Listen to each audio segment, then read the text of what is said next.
Waiguru, who due to unavoidable circumstances could not join us this morning. It is therefore a great pleasure to represent the COG Chair and deliver her remarks as we engage in the Diaspora Investment Conference, whose theme is Tujenge Kenya, Bridging Borders, Building Futures. As a council, we take this early opportunity to thank the organizers of this event for having us in the discussion. Distinguished participants, the current Constitution of Kenya ushered in a devolved system of government. There was a lot of excitement as the county governments were inaugurated after the general elections of March 2013.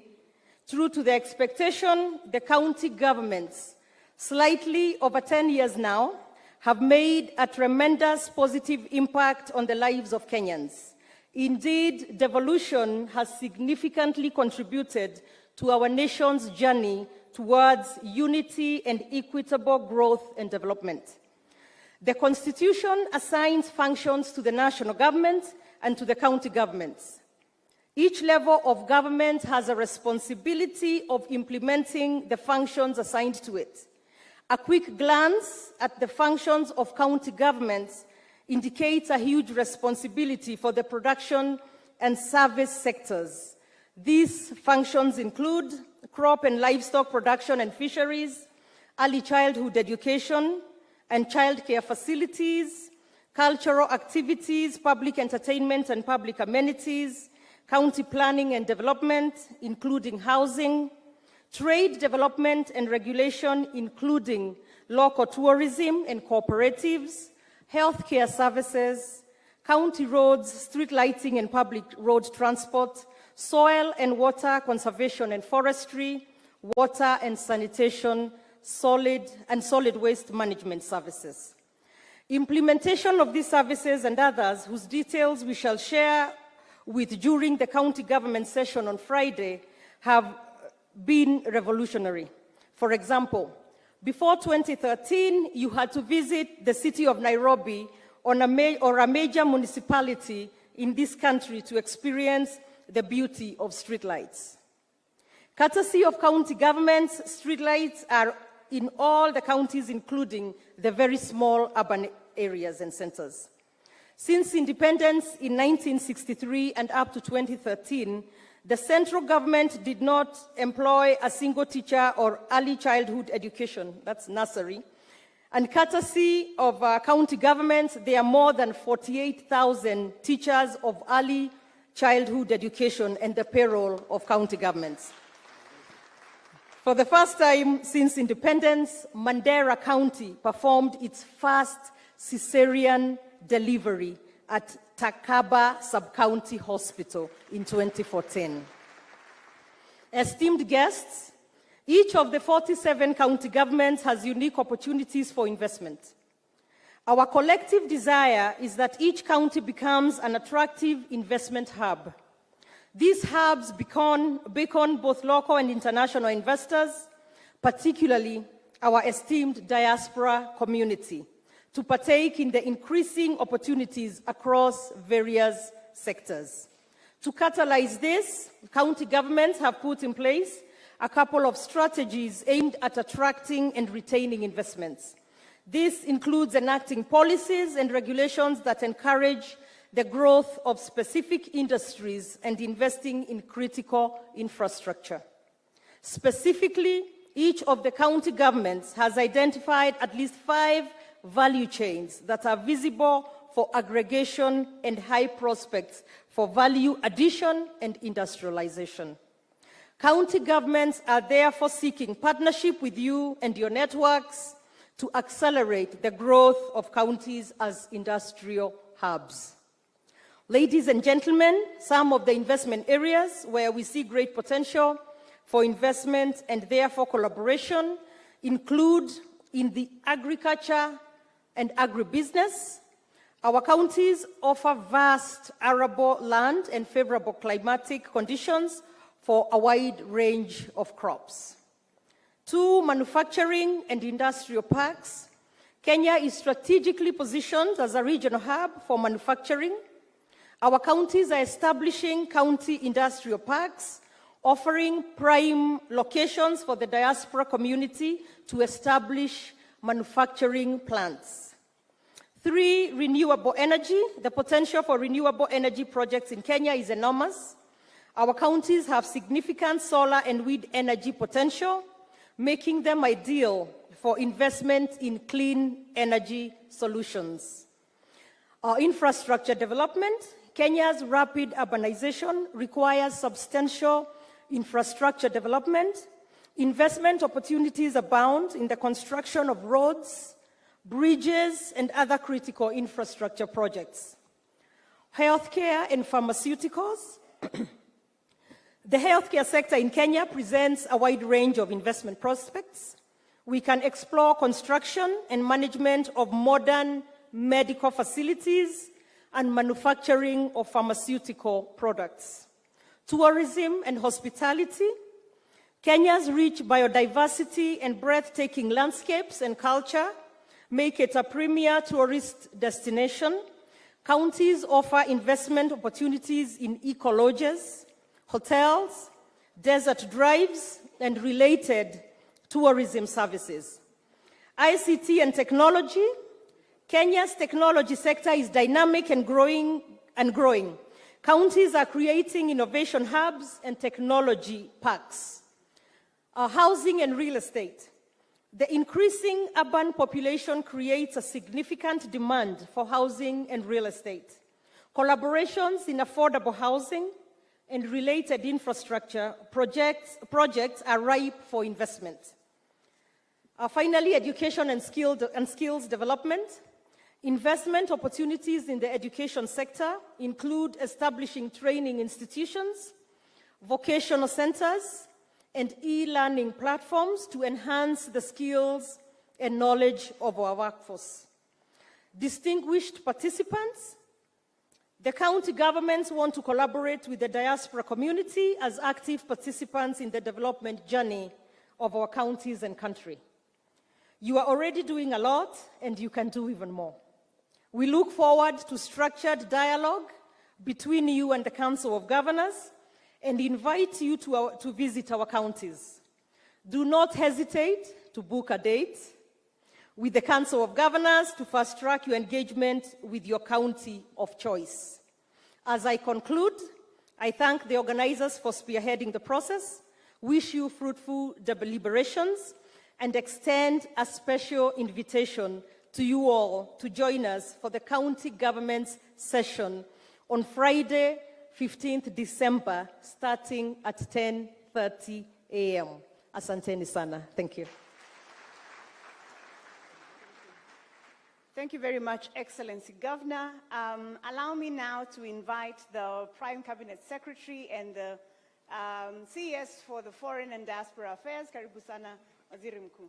Thank you so much. Thank you, Madam Njogu. Your Excellency, the President of the Republic of Kenya, Dr. William Samoei Ruto, the Governor, Madam Kicc Kimani, Susan Kimani, the father was somebody I knew. Then my two principal secretaries and other principal secretaries present, Your Excellencies, ambassadors, distinguished guests, ladies and gentlemen. Hamjambo. I will be very brief because Madam Njogu has spoken to the issues very well, and the President wants to have a one-to-one engagement, and I do not want to eat into that time. I want to try and shorten so that we can maximize on that interactive session. But I'll just highlight one or two things. One, it is so significant that this event is taking place here when we are celebrating 60 years of independence. That is a critical milestone. The message here is that the Kenyan diaspora has truly come of age, and it is therefore important that they take their rightful space in the development agenda of our country. A few days ago, I was in the UK, and I had an opportunity to interact with the diaspora there. They are raring to go. They want their footprint broadened. And therefore, this gathering here will give us that opportunity to enable that to happen. My request to you is that we need your help to also inform debate on the local scene. Your Excellency, let me just pick one example, something called privatization, because our diaspora is really exposed to a lot of models of privatization, of partnership between the public sector and the private sector. We want you to be part of this robust debate that is taking place in Kenya today. Because for us to make sense out of anything, it has to be an informed debate. And your exposure on certain aspects contributes significantly to this. I was, maybe 2 weeks ago, as we were at the COP event, led by His Excellency the President, one of the news items that was running was that the Saudi Investment Fund had taken up 12% shares in Heathrow Airport. The Saudi Investment Fund purchasing 12% of Heathrow Airport. Now, I bring this as a vivid example because as the Saudi invest 12% in Heathrow Airport, have they uprooted it from London and taken it to, say, Riyadh? It still remains an asset in the United Kingdom, but they are part of the profit process. We need to get our people to understand that when we talk about broadening the space, it's to bring in capital, to bring in technology, to bring in resources that you may not be able to raise on the local front. Now, it's this kind of engagement that I'll be putting across to you as members of the diaspora to enrich that debate on the local scene so that the broader aspects of us drawing capital and bringing in FDI can be seen from a broader perspective. We were having a light moment with the president here, and somebody said, why are you selling KICC? The government talked about privatization. They did not talk about disposal of KICC. Two distinct things. What would be wrong if part of the diaspora fund was to become a fund that invests, the Kenyan diaspora fund becomes part of the partnership in actually commercializing the KICC operations, but it is also an investment that benefits you and benefits the people of Kenya. So these are some of the engagements that I would say that might be very, very useful as you converse, so that we help in enriching debate here and broadening exposure, so that people don't start imagining that the government of Kenya is on some kind of free-for-all disposal activity. That is not the case. Now, and therefore, as we talk about the other investment opportunities along, please think about these issues and figure out how you can perhaps help us in making sure that the understanding is deeper, better, broader, and therefore we can move faster. With these few remarks, it is now my honor and duty to invite His Excellency the President of the Republic of Kenya, Dr. William Samoei Ruto, to address us. Thank you. Thank you. Thank you very much, PCS. Please, let's take our seats. Asanteni sana.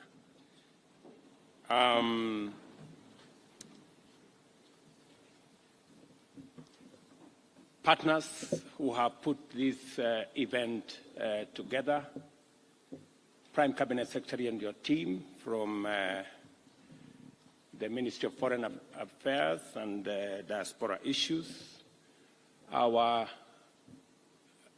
members of the Diplomatic Corps who are here, and our Diaspora, distinguished guests, ladies and gentlemen, good morning. Hamjambo. Karibuni sana nyumbani. For those of you, I'm told some of you came straight from the airport and to this meeting. Some of you came a little earlier. Karibuni sana nyumbani. Welcome home. And I hope you will be staying back for Christmas and maybe possibly New Year. But remember to go back to work. I am delighted to join you for this important Diaspora Investment Conference, where powerful conversations shall take place touching on the core of our bottom-up economic transformation agenda. Before I go further, I extend a very warm welcome to all of you, and in particular, Kenyans who have traveled from far and wide, from different continents, and using different means. And again, let me repeat, Karibuni Nyumbani. I'm also quite proud to witness the culmination of the government's commitment to our diaspora. And for the sake of clear context, I shall set out our commitment in a bit of detail. In our plan, we committed to create a dedicated State Department for Diaspora Affairs whose mandate would be to improve government service delivery, establish a diaspora forum, promote greater local investment by Kenyans living abroad, facilitate through intentional measures greater access to overseas employment opportunities for Kenyans, foster the transfer of knowledge, skills, technology through strategic engagement, promoting the welfare of Kenya's diaspora, and leveraging our diaspora to enhance Kenya's international profile. We have been committed to enrich our engagement with our brothers and sisters living and working abroad beyond the asymmetrical preoccupation with remittances. At any rate, the diaspora's contribution through remittances has overtaken the performance of our major exports and now constitute a major anchor of economic stability and driver of investments in our country. The State Department of Diaspora Affairs is the host of the first Kenyan Diaspora Investment Conference, whose agenda is dedicated to facilitating richer conversation, fostering greater understanding, and strengthening our partnership in investment promotion across various sectors of our economy. This event, therefore, eloquently testifies to the government's commitment in delivering its commitment to the diaspora. I am encouraged to note that during this conference, you are going to be engaged in robust deliberations on various dimensions of investment, from general experience to sectoral components like financial services, real estate, and strategic value chains like agriculture, manufacturing, healthcare, and of course, the new sphere of creative economy.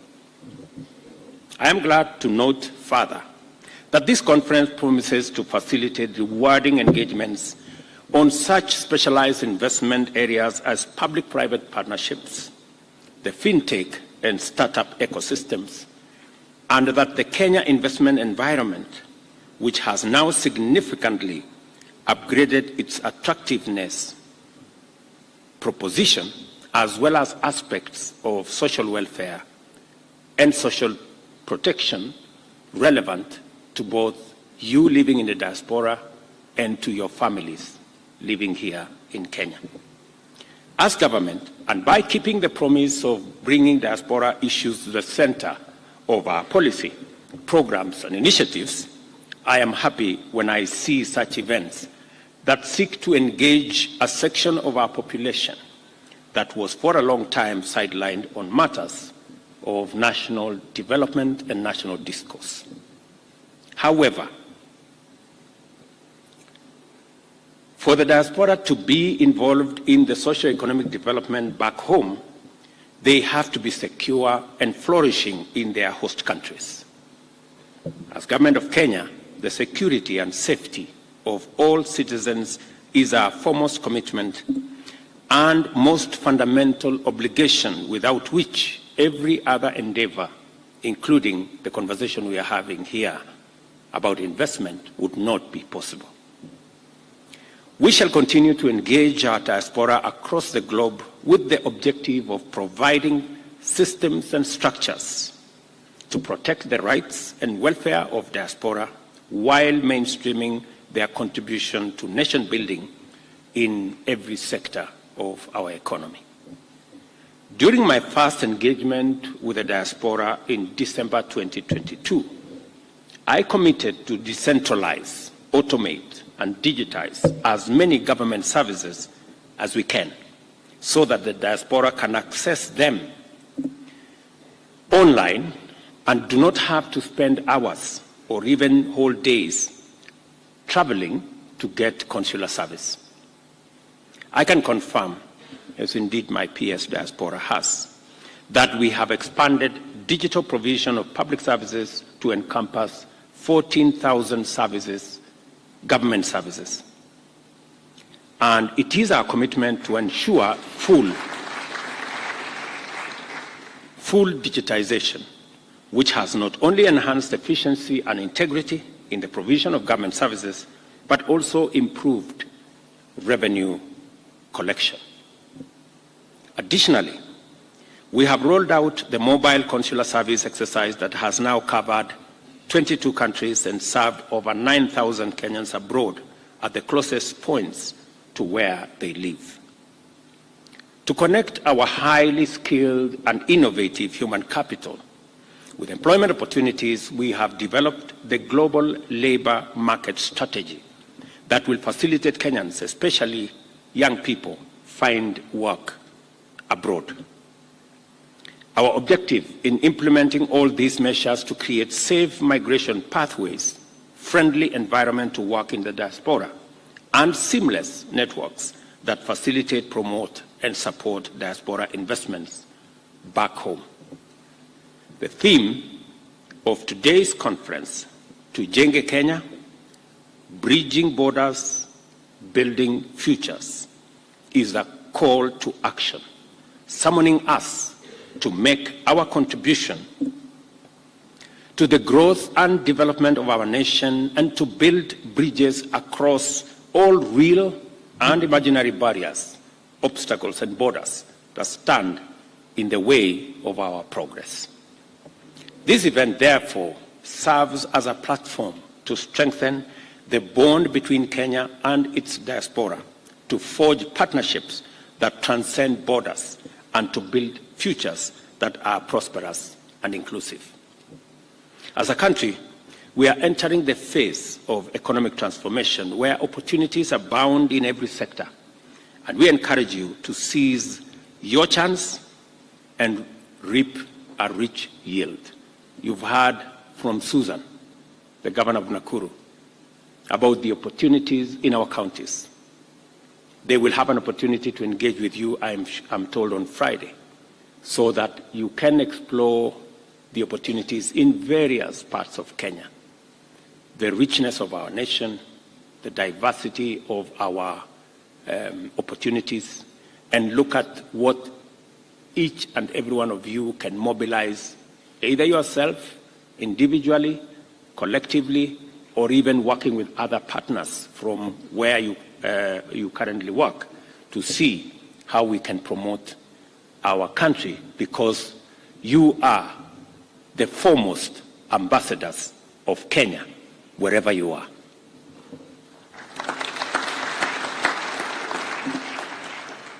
I recognize, appreciate, and commend the Kenyan diaspora for its role in decolonizing, democratizing, and globalizing our economy.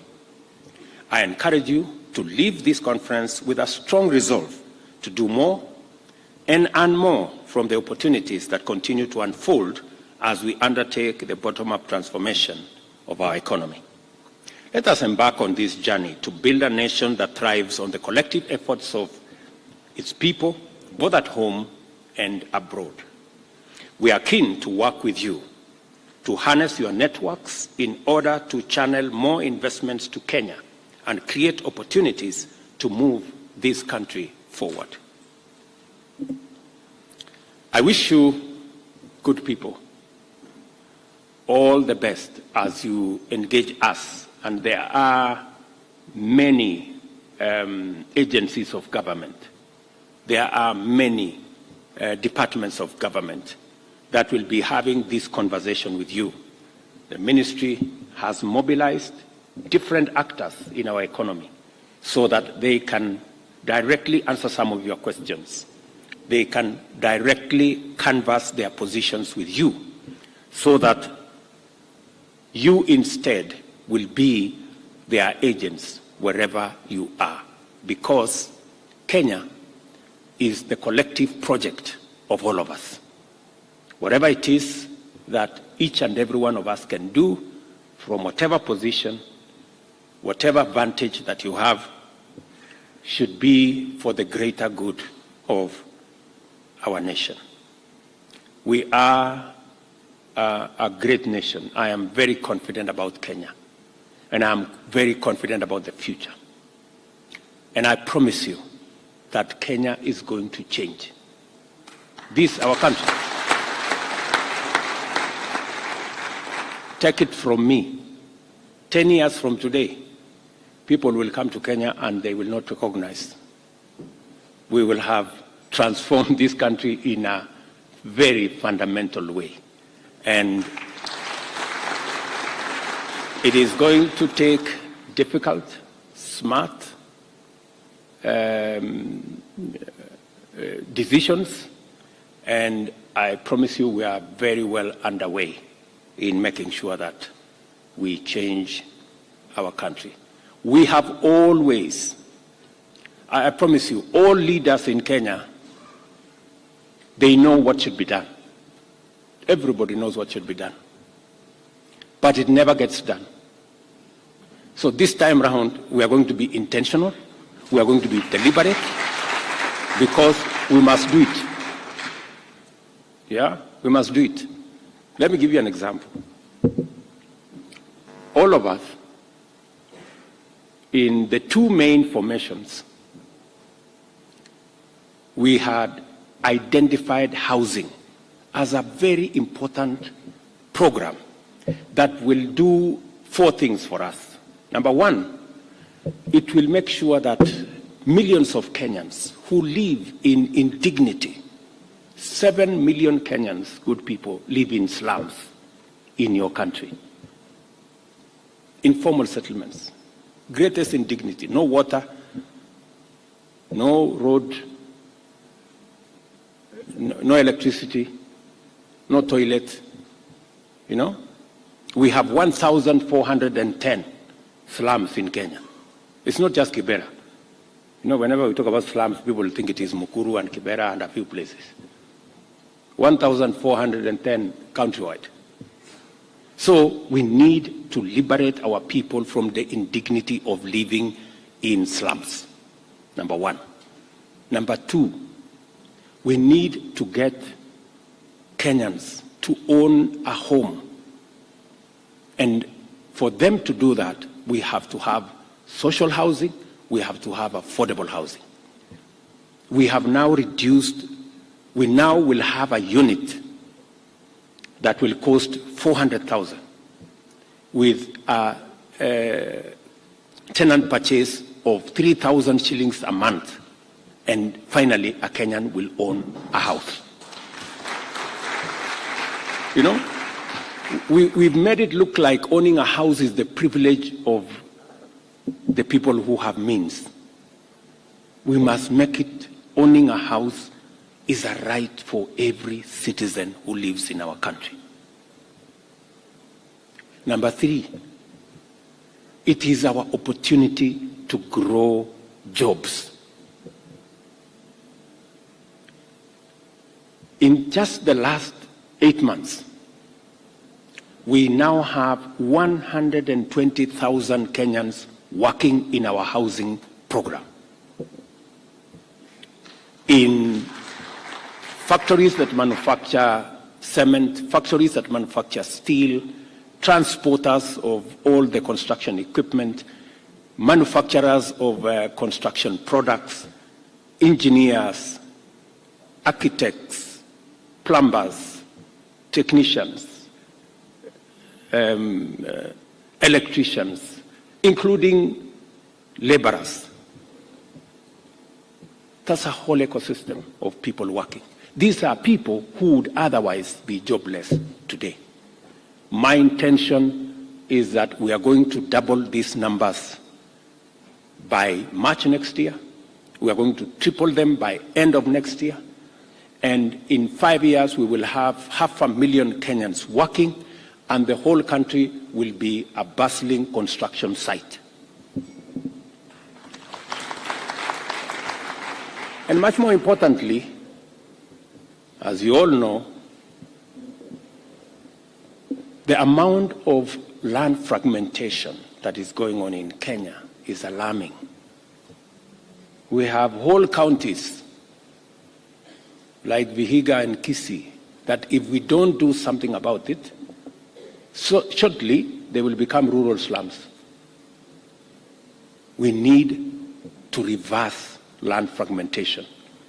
And housing is the tool we have to reverse fragmentation and to give us an opportunity to save the land that we have for production of food and production of other items so that we can drive our food security initiatives, but also provide settlements and housing for our people.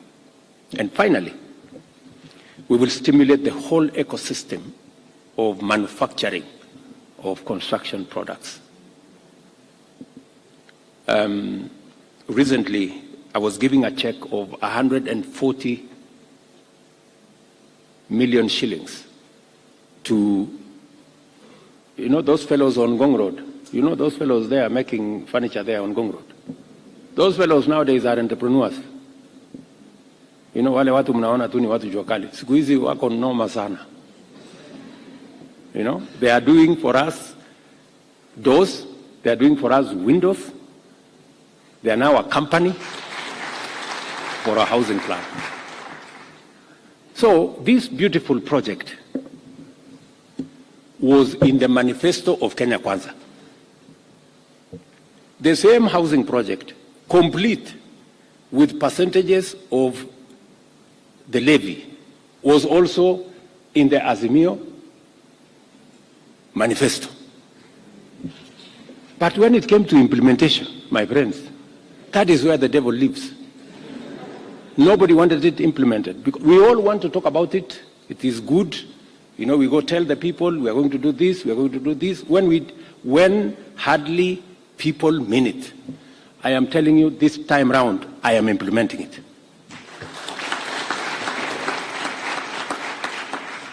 And I am so determined because we must do it. Korea did it, Singapore did it, Malaysia did it, and that is why they are ahead of us. We know what we must do, but we cannot gather the courage to do it. But this time round, whatever it takes, we are going to implement it. We will also give you guys a chance. You don't have now to harass yourself, or you are looking for cement, I don't know, you are looking for steel, I don't know, you are looking for stones to go and build a house. Just log into Boma Yangu. I think it is 832 was Boma Yangu. Hinga will come and brief you, my PS for housing. You will choose for yourself the house you want. It is the responsibility of the government of Kenya to deliver that house to you. Kazi yako ni kulipa tu whatever it is that you need. You don't need to know me, you don't need to know Hinga, you don't need your relative, you don't need your friends, because you know what they do in most cases. So we will save you the trouble. So this, I've just given you an example of why we must change Kenya. Yeah? And I promise you that we're going to move this country in the right direction. We will make the difficult decisions, we will make the smart decisions, because we owe no less to the people we told that this was going to happen.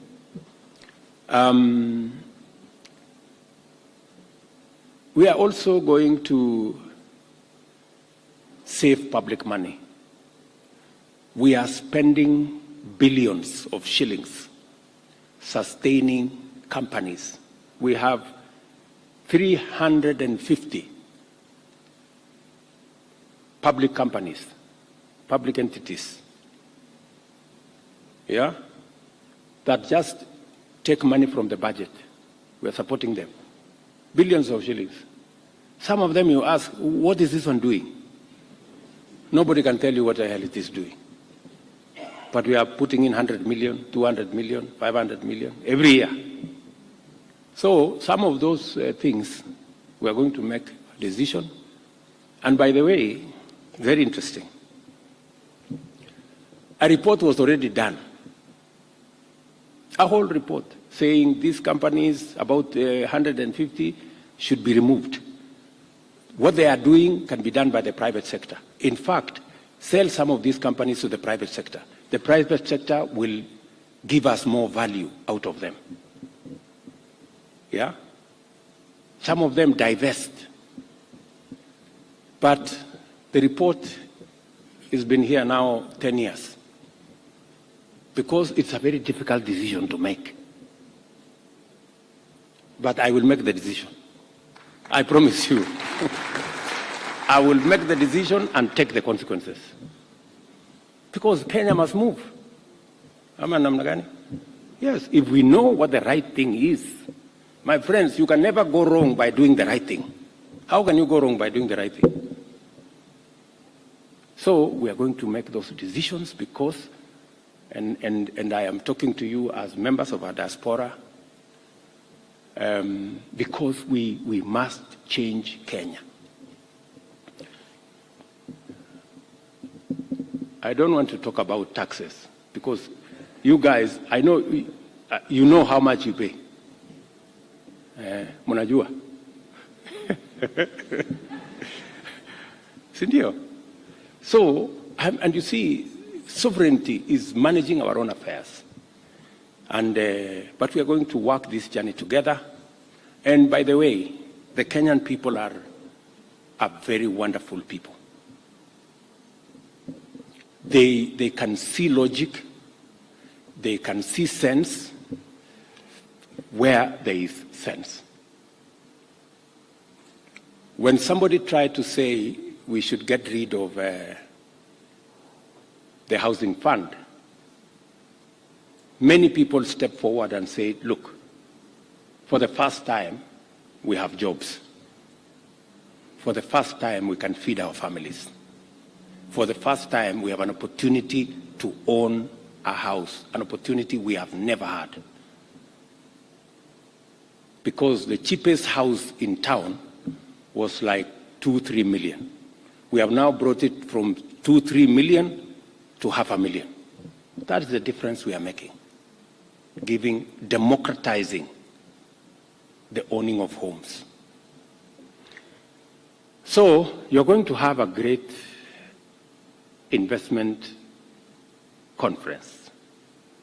I will be here shortly because I have another assignment, but I really wish you the very best. And I look forward to another engagement, maybe next year when we come and see how we can take this forward.